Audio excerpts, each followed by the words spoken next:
Suede Connection.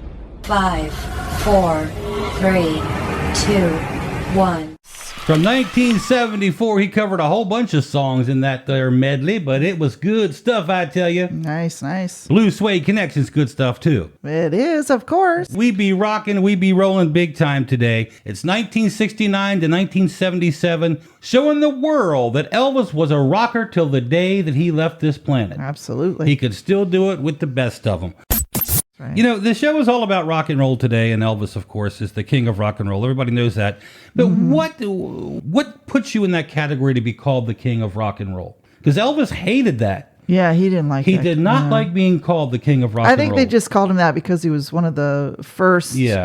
that was mainstream. Well, if you think about all the other guys in that time frame, from Little Richard to Buddy Holly to whoever, but it was Elvis who really brought music together.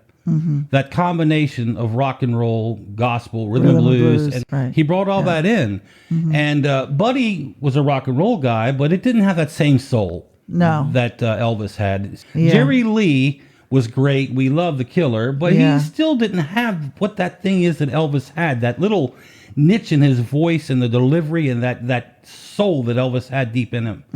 And I think that's why Elvis got that title. I was listening to a little thing the other day about Tom Jones and Elvis and their friendship. Right. And they both went to see Chuck Berry one night. And they were doing Johnny Be Good and all that, and Elvis was singing along with every song, and he told Tom Jones, he goes, that's the king of rock and roll. Yeah. But then you hear Elvis say later, Fats Domino was the king of rock and roll. Elvis gave credit to everybody else. Yeah. Because he did not want that title, but we all, deep down, we know who the king of rock and roll was, right? Yeah, hi, my name is Buzz from Waterloo, Iowa. I listen to you guys every Tuesday and totally enjoy the program. We even have a cat named Elvis, but I saw him at the International in, I think, 1972, so good old days. And we do tune in, turn off the TV, and listen to you guys, so thank you. Did you know that Elvis was a direct descendant of Abraham Lincoln? I'd heard that. He was, it was Elvis's great-great-grandfather where that stems from, so Okay. pretty interesting stuff right there. Elvis purchased over 100 Cadillacs in his lifetime. Many were gifts for family and friends. Absolutely. To be a friend of Elvis's. Here's one more. According to Irene Chalman, she wrote the Great Food Almanac. The last food that Elvis ate was 4 scoops of ice cream and 6 chocolate chip cookies. Yeah. Did you hear that? Did you know that one? I had heard that. Oh, yeah. see, you're an elvologist. You know all this stuff. But we like sharing it with those who may not know. Absolutely. Because those folks listening to Blue Suede Connection are future elvologists. Yes, this is Rick here in Bedford, Indiana, and I just wanted to thank you for your show. I believe that Elvis would be mighty proud of it. So just keep on doing what you're doing because you are doing it right. Now that was a very rare live performance of Trouble, which he really never did in the 70s. Right. Unless it was an impromptu thing like that where it just happened, he did it. And I think that was a lead-in. He was going to do Trouble or something like that. And he just kind of did that as a joke and he ran with it. All right. Now we've been talking about this. Right. First, before you tell this story, Right. or who is the RIAA? That's the Recording Industry Association of America. Okay, now that's clarified. Okay. And they're in charge of keeping track of the artists that have had the most platinum statuses. And they've got a list of the top 10. This comes from businessinsider.com. And we're going to start at 10. Number 10. So Alabama is at 20 platinums and 10 multi-platinums. Multi's the big one. Yep. And for the biggest one was the Mountain Music album, I think, did 5 million copies.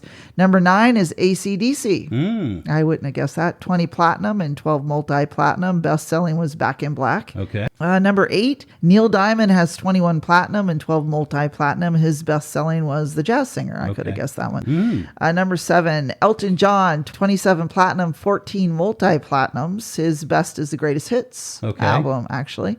Rolling Stones, 28 platinum, 11 multi. Best album is Four Flicks album. What number are we on now? Where are we at? Number 5. Number 5, okay. Barbra Streisand, 30 platinum, 12 multi-platinums. Hers also was a greatest hits, the biggest one. Okay. Was a greatest hits. Garth Brooks, number 4, 30 platinum, 16 multi. His best album was the Double Live album. George Strait, number 3, 33 platinums and 12 multi-platinums. And his best was Straight Out of the Box, the box set. This is cool because you're getting country and rock and roll on this chart. So number 2, the Beatles has 42 platinum and 26 multi-platinum. And their best-selling album was the White Album. Okay. So I'm hoping number 1 is who I'm hoping it number is. Number 1's our guy, Elvis Presley, at 67 platinum, 27 multi-platinums. And can you guess what his best-selling one was? I think I know, but I'm not positive. It's the Christmas album. Christmas album. All right. Okay. There you go. Our guy is number 1, as we expected. Yep. All right, TL. Yes. A real quick quiz for you right here. Uh-oh. What movie was that song in? Rubbernecky? Yes. Oh, well, that's from Mary Tyler Moore, Change of Habit. There you go. I knew you would know that. I just wanted to throw you on the spot and see if you you get just it want to watch me go, as my mind tries to catch up. All right. Okay. Things you may not know about Elvis. Let's go to the Army, okay? Okay. During his stint in the Army, Elvis donated all, not just a little, all of his pay to charities. Oh, nice. All the time he served. That's cool. While in the Army, Elvis supplied his base with numerous TV sets and brought an extra set of clothes for all of his fellow privates. That was pretty cool stuff by the king himself right there in those Army days. Some more useless information, but you might want to throw it out at a party or something, and that'll make you know a lot. Hey TL, I think Elvis fans are starting to catch on to Blue Suede Connection. What's not to love, Daniel? 2 hours of great Elvis music, lots of fun. It's our own private party. And we want everybody to be part of the party. Hear all the hits, rare cuts, and lots of surprises too. We are your Blue Suede Connection.